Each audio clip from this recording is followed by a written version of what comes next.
To make a video mockup on Placeit, you simply start with the category of mockup you like to use. Mouse over the category that you're interested in to reveal subcategories, and then select a specific type of video mockup. Or you can use the search bar to write down exactly what you're looking for.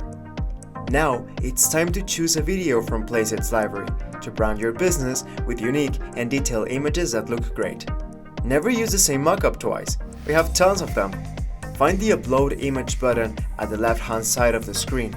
Select your file and then just adjust or reposition your image. Use the slide to make it smaller or bigger.